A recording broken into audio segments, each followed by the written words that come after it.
जो अनुपात देखिए,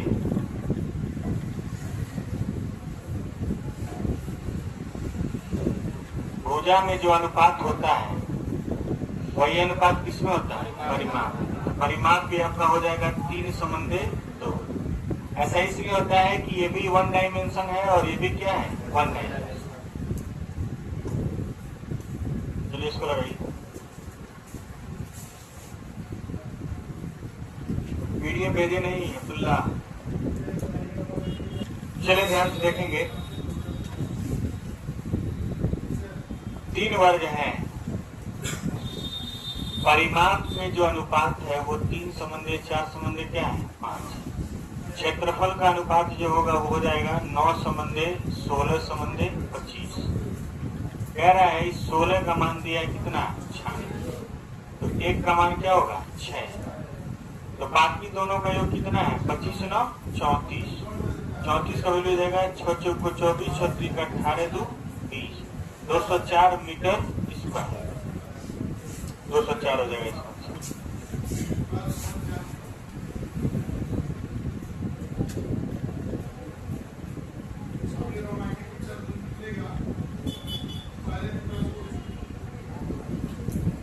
तीन वर्गों का परिमाप में इतना अनुपात है, तीसरे वर्ग का क्षेत्रफल इतना वर्ग मीटर है।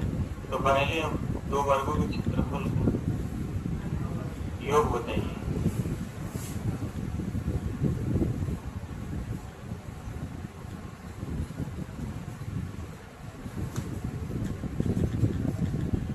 योग होना चाहिए, अनुपात नहीं होना चाहिए।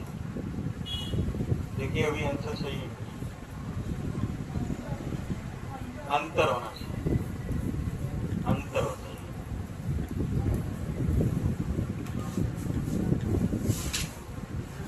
तीन वर्गों के परिमाप में जो है आपका 2/5/8 का अनुपात है। एरिया जो हो जाएगा वो हो जाएगा 4/25/64। अब कह रहा है कि तीसरे का यानी 64 का वैल्यू कितना दिया? 256। 64 का वैल्यू 256 है तो 1 का वैल्यू हो जाएगा 4। कह रहा है कि पहले 2 वर्गों के क्षेत्रफल का अंतर, तो 25 और 4 का अंतर कितना हो? 21। 21 का वैल्यू हो जाएगा 21 से ऊपर 84 मीटर स्क्वायर।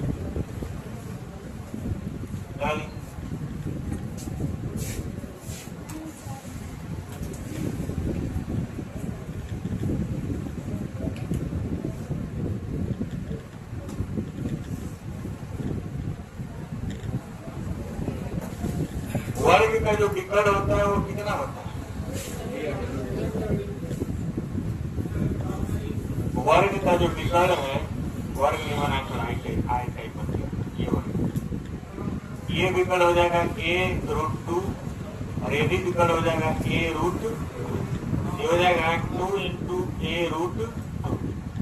2 गुणे क्या हो जाएगा? a का मान कितना है? 16। 16√2 यानी 32 करड़ी में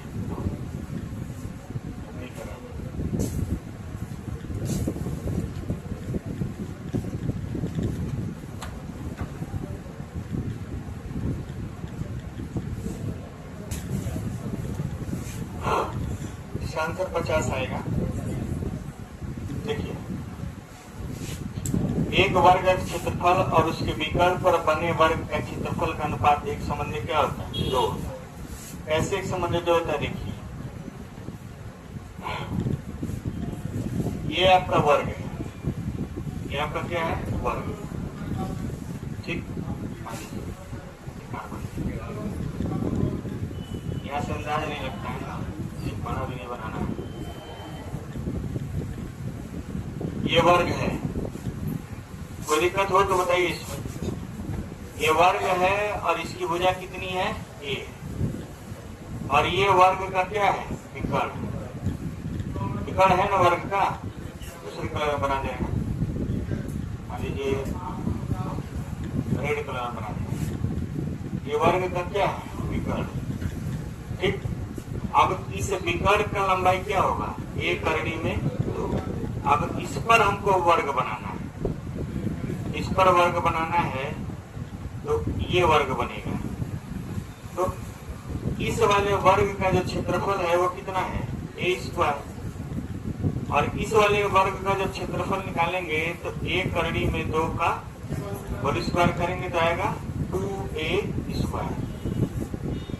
यानी वर्ग का क्षेत्रफल संबंधे विकर्ण पर बने वर्ग का क्षेत्रफल, ये मान लीजिए ये भुजा द्वारा है, ठीक, भुजा पर ये बना है ए स्क्वायर और ये बनेगा 2a स्क्वायर। ए स्क्वायर कर जाएगा तो क्या आएगा, 1 संबंधे 2। यानी भुजा पर जितना भी क्षेत्रफल होता है उसका दूना जो बनता है वो किस पर बनता है, विकर्ण पर। यानी भुजा पे अगर 25 दिया हुआ है, भुजा पर कितना दिया है 25, तो विकर्ण पर बनने वाला क्षेत्रफल कितना होगा 50। ऐसा में पहले इसको उतार लीजिए फिर उसको लगाइएगा।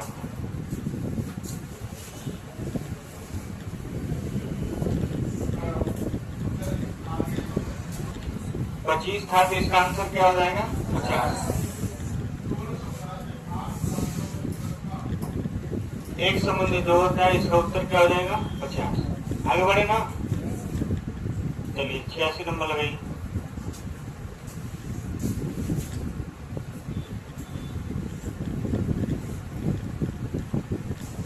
तो मूल वर्ग के भुजा का मान क्या होगा, तो पहले बताइए भुजा पर बने वर्ग का क्षेत्रफल क्या होगा। भुजा पर बने वर्ग का क्षेत्रफल कितना आ जाएगा, तो 400 का आधा होगा ना, कितना होगा 200। तो इसकी भुजा क्या हो जाएगी, भुजा हो जाएगी करनी में 200, यानी हो जाएगा 10 करनी में 2, 10 करनी में 2। अरे भाई विकर्ण पर जो बना है, विकर्ण पर बना है कितना है 400 और भुजा पर बनेगा तो इसका आधा हो जाएगा, कितना होगा 200। देखिए ये भुजा पर बना है, ठीक है, और इसके विकर्ण पर ये बना है, ठीक। ये वाला 400 है तो इसका आधा कौन होगा, ये वाला। तो इसका क्षेत्रफल आ गया कितना 200। तो इसका भुजा आप नहीं निकालेंगे, वर्गमूल निकालते।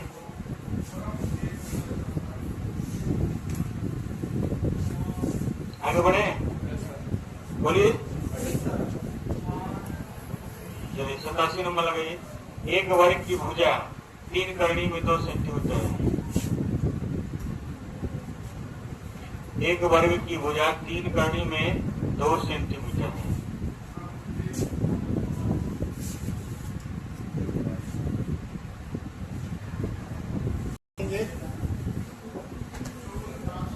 इसका भुजा दिया है 3√, इसका एरिया हो जाएगा 18 सेंटीमीटर स्क्वायर।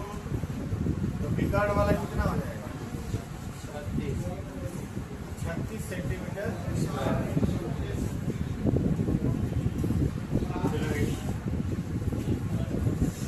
सवाल लगाइए, लिख लीजिए।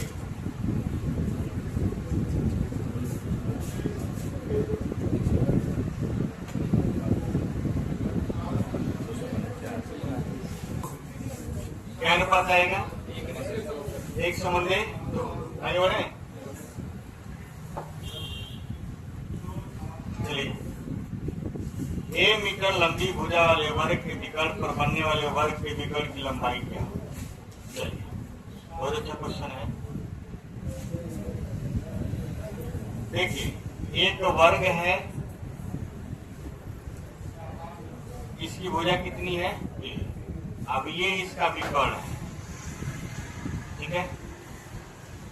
अब ये इसका विकर्ण है तो इसकी भुजा पे ये वर्ग बना है, इसकी भुजा पे ये वर्ग बना है। तो इसके विकर्ण की लंबाई क्या, इसका विकर्ण ये होगा, इसकी लंबाई क्या,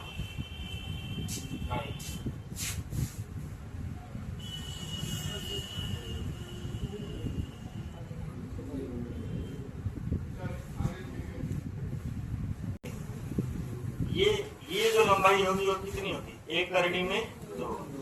अब इसका जब विकर्ण निकालेंगे ये आपका क्या हो गया? भुजा हो गया है। तो इसका विकर्ण है, लेकिन इस वाले चतुर्भुज के लिए क्या है? इस वाले वर्ग के लिए क्या है? भुजा है।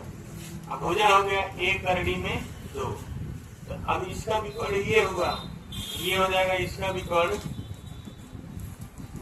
1 करड़ी में 2 और फिर करड़ी में 2।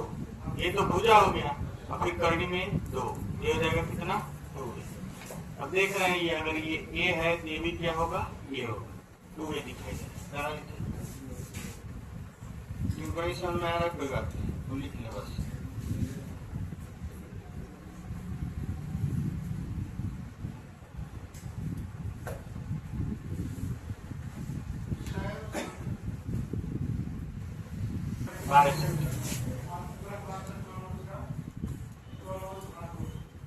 परिमाप जो है वो 12 है, तो भुजा कितना हो जाएगा? 3। विकर्ण की लंबाई क्या हो जाएगी? 3 करड़ी में 2 विकर्ण हो जाएगा। आगे बढ़ा जाए, बोलिए।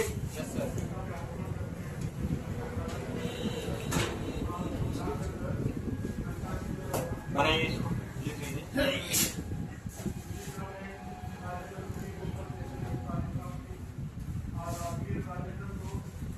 18 गया।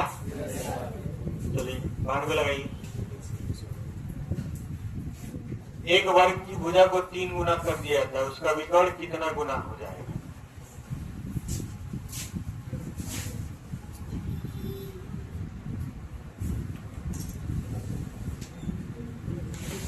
ध्यान से देखेंगे, ये भी आपका 3 गुना होगा। कितना होगा? 3 गुना। देखिए भुजा ये होता है 1 डायमेंशनल, और इसमें जो है अनुपात जो है, भुजा 1 डायमेंशनल होता है, इसमें अनुपात जो है 3 गुना किया है। और परिमाप भी जो होता है वो भी 1 डायमेंशनल होता है, ये भी क्या होता है? 3 गुना। ये चीज आप पढ़े हुए हैं। और विकर्ण भी जो होता है वो एक लंबाई होता है, वो भी 1 डायमेंशनल होता है, तो भी क्या गुना होगा? 3 गुना। इसमें कोई बदलाव नहीं होगा। इसका आंसर कितना हो जाएगा? 3। चलिए लास्ट क्वेश्चन लगाइए।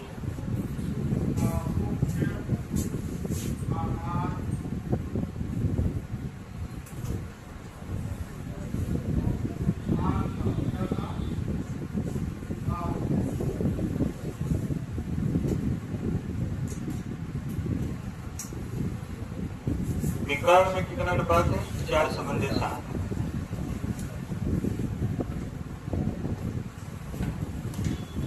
विकर्ण में अनुपात है 4:7। उनके क्षेत्रफल में क्या अनुपात है? ये 2D है, ये 1D है, तो हो जाएगा 16:49। 16:49। ठीक, चलिए इसको बंद करिए।